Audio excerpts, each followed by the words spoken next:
La caída de la casa de Usher. Durante todo un pesado, sombrío, sordo día de otoño, cuando las nubes se cierren agobiamente bajas en el cielo, yo había ido atravesando solo, a caballo, por un terreno particularmente lúgubre de la campiña, y al fin me encontré cuando la tarde se iba llenando de sombras, a la vista de la melancólica casona de los Usher. No entiendo cómo ocurrió, pero de mi primera mirada a la casa, una sensación de insufrible tristeza invadió mi espíritu.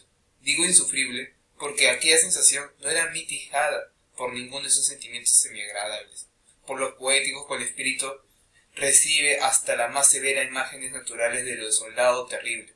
Yo contemplaba el cuadro que tenía delante, la casa y los trazos del paisaje, de aquella propiedad, los frígidos muros, las ventanas vacías que parecían ojos, unos juncos lozanos y unos pocos blanquecinos troncos de árboles carcomidos, con tanto completo habitamiento del ánimo que yo no podía equiparla propiamente a otra sensación terrena, sino al desarvío que sigue la embriaguez del opio, amarguísimo tránsito de la vida cotidiana, horrible caída del velo.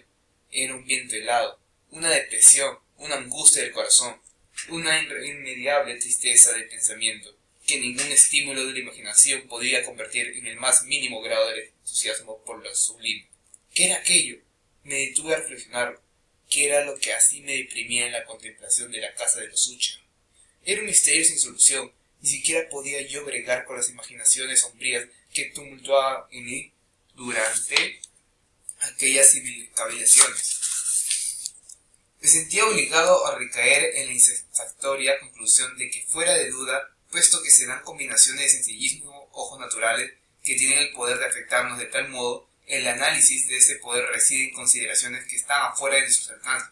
Era posible, pensaba yo, que una sencilla disposición de las características de la escena, de los detalles del cuadro, fueran suficientes para modificar o acaso aniquilar su capacidad para producir impresión dolorosa, y obrando en consonancia con aquella idea, guié mi caballo hacia el tejado margen de una tenebrosa estanque, el cual se extendía con no alterado brillo junto a la casa, y contemplé dentro de su interior, aunque con un distanciamiento más trémulo todavía que el anterior, las dúplicas e invertidas imágenes del pender juncar y los troncos siniestros de los árboles, y las vacías ventanas que parecían ojos. Y, con todo, yo me proponía entonces pasar unas semanas en aquella siniestra mansión. Su propietario, Rodrigo Usher, había sido uno de los alegres camaradas de mi adolescencia, pero muchos años habían pasado desde la última vez que nos vimos. Sin embargo, había recibido últimamente en una remota región de aquel país una carta suya, la cual por su carácter de aparente insistencia no admitía sino una respuesta mía en persona. Aquel manuscrito daba muestra de evidente agitación nerviosa. El que lo escribía hablaba de una enfermedad aguda del cuerpo, de un trastorno mental que lo oprimía, un vehemente deseo de verme, como a su mejor y en realidad único amigo de veras, para ver si con el goce de mi compañía hallaba quizá un poco de alivio a su enfermedad, la forma como todo aquello y mucho más está expresado, y el modo como se me hacía aquella súplica con todo el corazón, no dejó despreciaba para la duda, y en consecuencia inmediatamente te obedecía lo que, sin embargo, seguía pareciéndome singularísimo requerimiento. Aunque de muchachos habíamos sido íntimos camaradas, conocía en realidad muy poco a mi amigo. Su reserva para conmigo había sido simple, expresiva, habitual. Con todo, estaba enterado de que su viejísima familia había sido notable, desde tiempo inmemorial, por una particular sensibilidad de temperamento, que se había desplegado durante los largos siglos en muchas obras de arte superior y manifestado últimamente en obras de caridad munífica, aunque nada ostentosa, así como en apasionada devoción y para las intrincadas, tal vez más que para las normales y reconocibles bellezas de las ciencias musicales, y también tenía conocimiento, cosa muy digna de notar, que el tronco de la raza de los Usher, con ser de tan rancia reputación, en ninguna etapa había producido ramas duraderas. Dicho de otro modo, que todo su estirpe descendía por línea directa, y siempre con muy insignificantes y temporarias variaciones, se habían perpetuado de aquel modo. Aquella defección, pensaba yo, al tiempo que daba vueltas en mi pensamiento a la perfecta correspondencia del carácter de aquellas heredades con el atribuido a las personas, y mientras reflexionaba acerca del posible influjo que el de las unas, al paso de los siglos, podía haber ejercido con otras aquella indiferencia tal vez de su desucencia colateral y la consiguiente indesviada transmisión del señor al hijo, del patrimonio junto con el nombre, era lo que a la larga los había identificado hasta el punto de función el título original de la posesión con el añejo y ambiguo nombre de casa de Ucher. Nombre que parecía incluir en la intención de los lugareños que lo utilizaban a un mismo tiempo la familia y el predio familiar. He dicho que el solo efecto de mi algo frívolo experimento, el de mirar dentro del estanque, había sido el reforzar más todavía mi primera y singular impresión.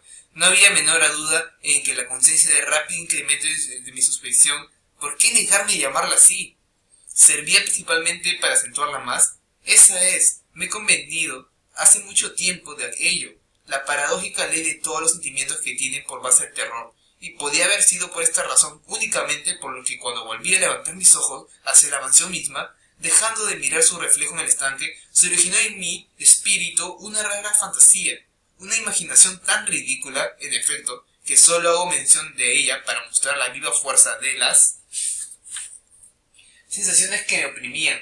Había yo estimulado mi imaginación como si, en verdad, creyera que por toda la casa y toda aquella heredad se discernía una atmósfera peculiar de ellas y de cuanto le rodeaba, una atmósfera que no tenía ninguna afinidad con el aire y el cielo, sino que se había exhalado de los desmeredones árboles y del verde valle, y del silencioso estanque que un vapor nocivo y sobrenatural, pesado y nativo apenas perceptible y de color grácil.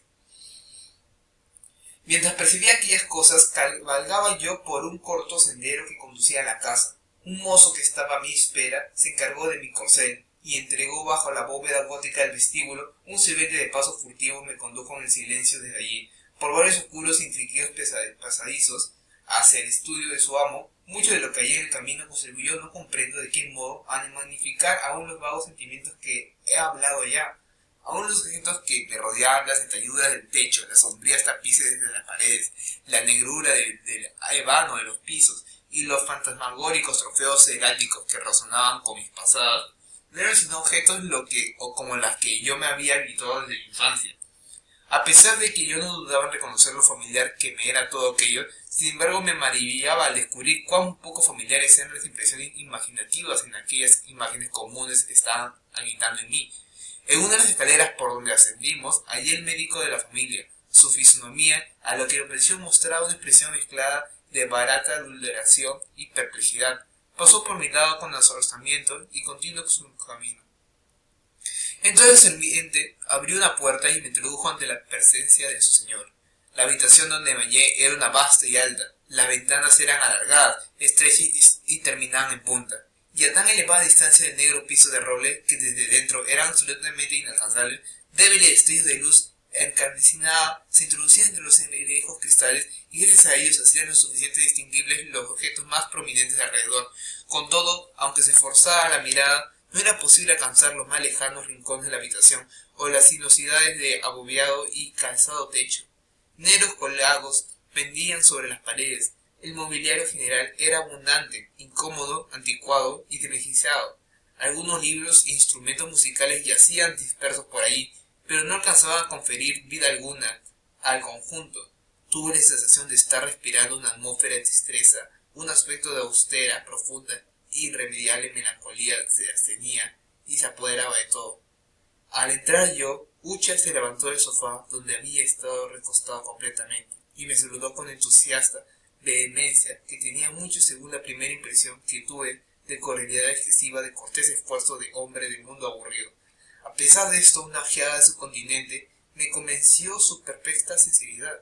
Tomamos asiento y durante unos minutos en que él no dijo la palabra, lo contemplé con un sentimiento medio de lástima, medio de terror. Sin duda, jamás un hombre había cambiado de modo tan terrible en tan poco tiempo como Rodrigo Ucher.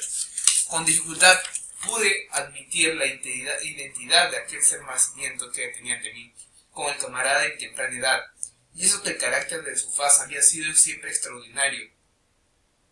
Una vez cadavérica, unos ojos lincuestes y luminosos, sobre todo comparación, los labios algo finos y muy pálidos, pero de curvas extremadamente bellas, una nariz de fino modelado ebrio, pero con las ventanas demasiado abiertas para semejante forma, un mentón finamente cincelado que por su escasa prominencia expresaba carencia de energía moral, los cabellosos de seda, suavidad y dignidad, aquellas facciones con un exagerado deslizamiento en la región de las sientes, formaban una fisonomía difícil de olvidar, y ahora en la simple exageración del carácter predominante de aquellas facciones y de la expresión que solía mostrar, había tanto de cambiado que yo dudaba quién estaba hablando. La lívida palidez actual de su epidermis y el nuevo maravilloso brillo de sus ojos eran los que me sobraban y aún aterraba. También los sedosos cabellos habían sido dejados crecer con el mayor descuido, y como con su anormal enmayeramiento de telaraña flotaban más que caían alrededor de su rostro. Yo no podía, ni con esfuerzo, relacionar aquella salvaje expresión con ninguna idea para humanidad. En los ademanes de mi amigo me llamó la atención el momento de cierta incoherencia, cierta inconsistencia, y pronto observé que ello procedía de una serie de esfuerzos, débiles e inútiles para controlar una trepidación habitual, una excesiva agitación nerviosa. Para algo de aquella naturaleza ya había sido yo preparado, en efecto no menos por su carta que por los recuerdos de ciertos rasgos de su niñez, y por conclusiones deducidas de peculiar conformación física y temperamento. Sus gestos eran relativamente vivaces y flojos, su voz rapeaba rápidamente de una trémula indecisión, cuando los espíritus vitales parecían de todos ausentes, a esa especie de energía, concisión, a esa brusca, grave, pausada y ahuecada pronunciación, esa plomada, equilibrada y perfectamente modulada pronunciación que se puede observar en los borrachos perdidos o en los irredentos fumadores de opio durante los periodos de su más incontrolable excitación. Fue así como me habló de la razón de mi visita, de su vivo interés por verme y del consuelo que esperaba recibir de mí. Se extendió bastante en lo que él imaginaba ser la naturaleza de su enfermedad. Era, decía, un mal constitucional y familiar, y para el cual desesperaba de hallar remedio. Pura enfermedad nerviosa, añadió de inmediato, que sin duda se mejoraría pronto. Se manifestaba en una serie de sensaciones nada naturales. Algunas de ellas, según él la describía minuciosamente, me interesaron y asombraron, aunque los términos y el modo general de su narración contribuían a ello. Sufría mucho de una morbosa agudez sensorial, solamente podía tolerar los alimentos más desabridos, solo podía vestir las ropas de ciertos tejidos, los aromas de todas las flores lo sofocaban, sus ojos eran torturados hasta por la luz más débil, y solamente había algunos sonidos peculiares y estos de instrumentos de cuerda que lo influenciaban terror. Me pareció verlo absolutamente preso por una especie anómala de terror. Me moriré, dijo. He de morirme de esta lamentable locura. Así, y no de otra manera pereceré. Temo los acontecimientos futuros, no por sí mismo, sino por los resultados. Me entremezco al pensar en los efectos que cualquier incidente, aun el más fútil, puede causar en esta insoportable agitación de mi alma. En efecto, no me causa horror el peligro, sino por su puro efecto, el terror. En esta desalentada y penosa condición, siento que más tarde o más temprano vendrá el instante en que tendré que abandonar la vida y la razón a un mismo tiempo en lucha con el espanto del fantasma. Miedo.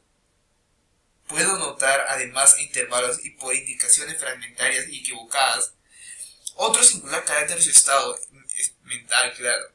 Estaba obsesionado por ciertas impresiones supersticiosas relativas a la casa que habitaba, y de lo cual hacía muchos años que yo no se había atrevido a salir, referentes a una influencia cuyo supuesto poder me comunicaba en términos demasiado sombríos para que yo lo repetía aquí, una influencia que ciertas peculiaridades de la pura forma y materia de su mansión familiar había su fuerza de largo padecimiento, decía él, ejercido sobre su espíritu, un efecto que lo físico de las grises paredes y torres y el sombrío estanque que totalmente se reflejaba, había a la larga producido sobre lo moral de su existencia. Sin embargo, admitía, aunque con cierta vacilación, que mucho de la peculiar tristeza que de aquel modo lo afligía podía atribuirse a un origen más natural y mucho más claro, a la grave y la larga enfermedad, y aún la segura muerte próxima de una hermana a quien amaba internamente, su sola compañera durante largos años, su último y único pariente sobre la tierra. La muerte de ella, decía, con una amargura que jamás podré olvidar. Lo dejaría, por único de la antigua raza de los Ocho.